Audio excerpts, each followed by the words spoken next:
Hi everybody, my name is Bill Black from Spirit River. I'm here to show you how to tie a Green Caddis Pupa. This is a kit that we offer. It's a tying kit. In this kit you get 24 hooks in 3 different sizes, as well as all the materials to tie this fly. So what you do is you start with a hook and the vise. Make sure it's in there really well. Put on a base of thread. Always start with a base of thread under any fly that you tie.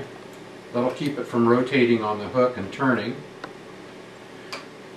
We're starting with a little bit of wire. And what I do with the wire is I give it a little bit of kink right there with my thumbnail, and then I bend it back. This will prevent the wire from pulling out when I make the body.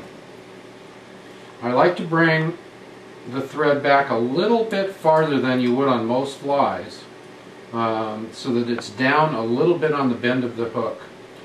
You can take your dubbing, clip the edge of it off like I did on this one, and this is just a nice synthetic dubbing. And what you want to do with that is you want to put it on the hook, and see how I tease it out, and then I squeeze it in one direction. This is called a dubbing noodle.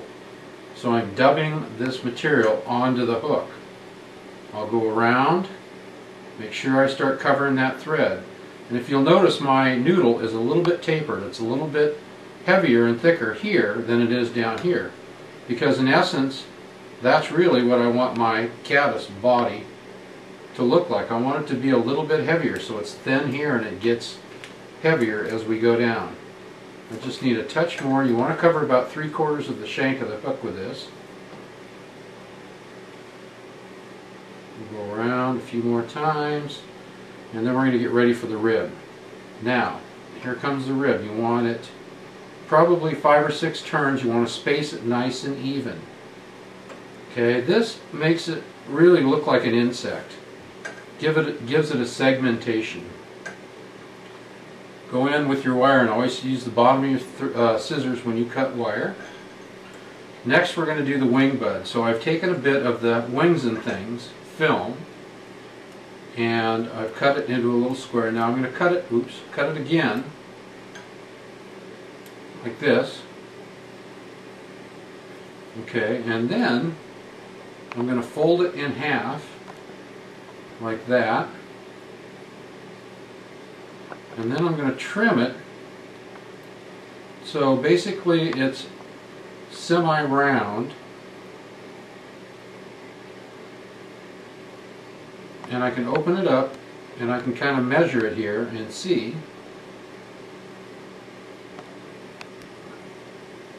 So I'm going to lay it right on top of the hook, up between my fingers and down, go around a few times. That's actually the wing buds, and so they're like an immature wing as they're emerging out of the insect to help it fly. Next we're going to take a little bit of partridge. A little bit of this goes a long ways. It's fairly hard to come by, so don't waste it. I go in here and I take a chunk of that feather out.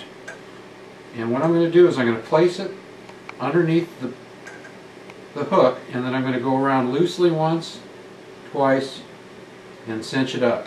And you can see all those legs of that insect now come down to right at the point of the hook. I'll go ahead and trim it. Next I'll take 1 or 2 pieces of peacock. You don't want to use the peacock where it's white. I'll tie that in.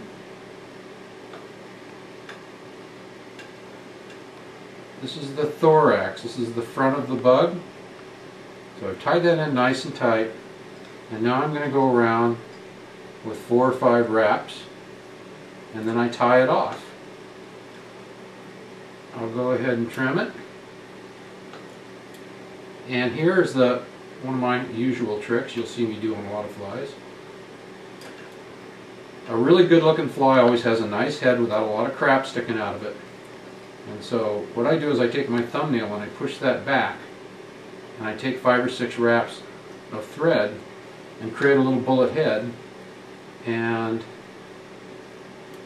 that is a caddis pupa. So you've got your body, and your rib, which takes up about 3/4 of the hook shank. You've got your wing bud, which takes up about half of that body. Keep it small because they're really not very big. You've got the legs, which hang down underneath the fly, right to the point of the hook.